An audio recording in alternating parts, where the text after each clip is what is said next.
किशनगंज पहुंचे पूर्व केंद्रीय मंत्री अश्विनी कुमार चौबे ने जिला अतिथि गृह में बीजेपी पार्टी पदाधिकारी से मुलाकात कर संगठन मजबूती सह सदस्यता अभियान की स्थिति की जानकारी ली।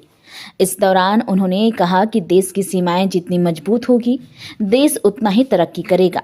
सीमा पर बसे जिले गांव के लोगों को भी यह जिम्मेदारी है कि वो इसकी मजबूती बनाए रखे। यदि सीमाएं कमजोर होगी तो देश का कमजोर होना लाजमी है।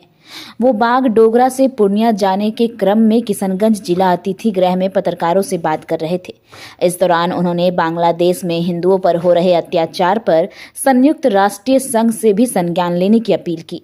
कहा कि बांग्लादेश में हिंदू प्रताड़ित किए जा रहे हैं। संयुक्त राष्ट्र संघ को इसके खिलाफ कार्रवाई करनी चाहिए। भारत ने इसके लिए बांग्लादेश सरकार को चेतावनी दी है।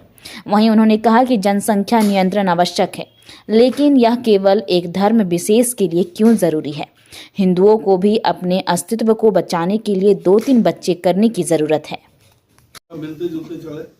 सरवन चौधरी जी हमारे पार्टी नेता कार्यकर्ता है, युवा मोर्चा में राष्ट्रीय मंत्री थे पहले, रास्ते में मिलते जुलते जाएंगे। कटिहार में 4-4.5 बजे वहाँ मीटिंग, तो बहुत अच्छा। तो बीजेपी की सदस्यता और अभी सक्रिय सदस्यता का चल रहा है। 17 मंडल में 10 मंडल आप मंडल सहमति से और 3 मंडल में 2 लोग। सर नाम में भूल रहा हूँ, वो काफ़ी बहुत मशहूर कलाकार हैं।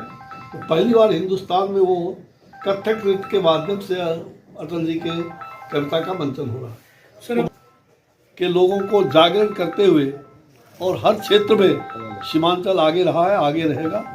सीमांचल बचेगा तो देश बचेगा। सर, बगल में आप पड़ोसी देश बांग्लादेश है, जो बांग्लादेश की आर्थिक जो भी स्थिति चल रही है, जहाँ सीमा पर लगातार लोग उधर से आना चाह रहे हैं, हिंदुओं को जो है वहाँ पर प्रताड़ित किया जा रहा है, क्या कहेंगे सर? मुझे लगता है कि आज दुर्भाग्य है कि हमारे बांग्लादेश, जहाँ पर हिंदुओं के लिए काफ़ी, हम कह सकते हैं कि बांग्लादेश में और जो इस्कॉन के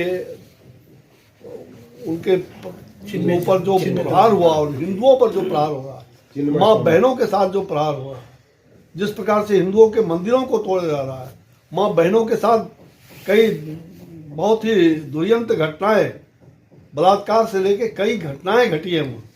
और इस प्रकार से बांग्लादेश के लोग, जो कट्टरपंथी बांग्लादेश के लोग हैं, ये उनको चेतावनी देना चाहते हैं।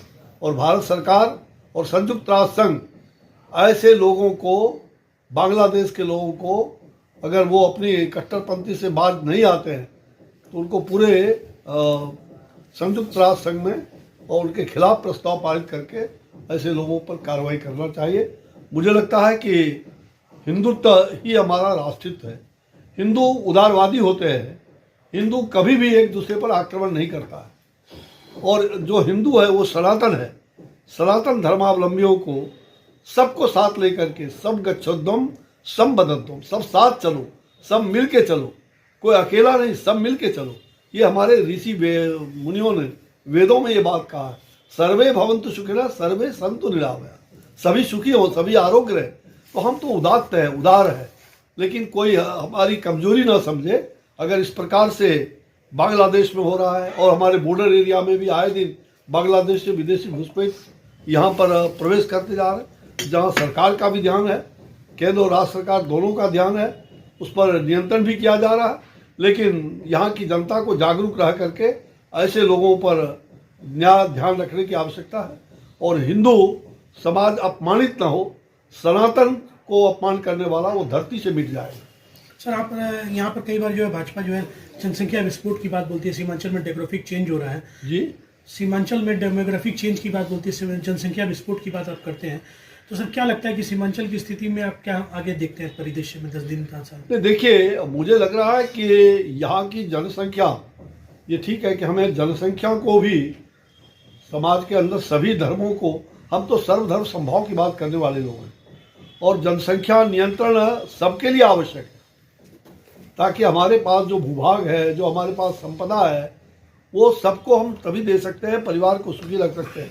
लेकिन जो अभी हाल में ये चर्चा चली है कि केवल एक धर्म के लोग, एक वर्ग के लोग ही केवल मतलब कंट्रोल करें अपने बर्थ कंट्रोल, और लोग छुट्टा रहे 10, 15, 20 जिनको जितना औलाद पैदा करना है वो करते रहे, ये छूट नहीं होनी चाहिए। और मुझे लगता है कि आने वाले दिनों में जनसंख्या नियंत्रण पर जरूर विधेयक आएगा। आने वाले दिनों में ये आवश्यक भी है और उसमें सबके लिए आवश्यक है। और जहाँ तक मुझे लग रहा है कि हिंदू अल्पसंख्यक ना हो, हिंदुओं को भी जो बात आई है कि हम दो, हमारे दो, केवल इतना ही नहीं, हम 3 भी हो सकते हैं, 4 भी हो सकते हैं, तो उसका भी मुझे लग रहा है कि ध्यान रखने की आवश्यकता है कि हम अपने नियंत्रण में केवल कर दिया तो हमारी सचमुच, इसलिए हमें अपने डेमोग्राफी को भी बिगाड़ना नहीं है, उसमें भी सुधार करना है, खास करके इन क्षेत्रों में। क्या आप भी अपने बच्चों के लिए एक अच्छे स्कूल की तलाश में हैं, जो आपके बच्चे को बेहतरीन शिक्षा और संपूर्ण विकास प्रदान कर सके? तो चले आइए मानपुर के सबसे best school GD public school में। जीडी पब्लिक स्कूल मानपुर का एकमात्र ऐसा स्कूल है जहां एक्सपीरियंस टीचर्स द्वारा बच्चों को क्वालिटी एजुकेशन दी जाती है। हमारे यहां अत्याधुनिक एजुकेशनल फैसिलिटीज अवेलेबल है, जिनमें smart classrooms, well equipped labs और एक लाइब्रेरी शामिल है। हमारे स्कूल में सिर्फ एजुकेशन ही नहीं बल्कि बच्चों के संपूर्ण विकास के लिए अनेक एक्टिविटीज भी कराई जाती है, जैसे arts, crafts, music, dance class, house activities, sports, indoor outdoor. इन एक्टिविटीज के माध्यम से हम बच्चों के व्यक्तित्व को निखारते हैं और उन्हें आत्मविश्वासी बनाते हैं। अगर आप भी अपने बच्चे का एडमिशन जीडी पब्लिक स्कूल में करवाने का प्लान कर रहे हैं तो जल्दी कीजिए और अपने बच्चे का भविष्य सुरक्षित करें। जीडी पब्लिक स्कूल में एडमिशन जल्द ही शुरू होने वाला है, तो नीचे दिए गए नंबर पे आज ही संपर्क करें या विजिट करें हमारे वेबसाइट पे।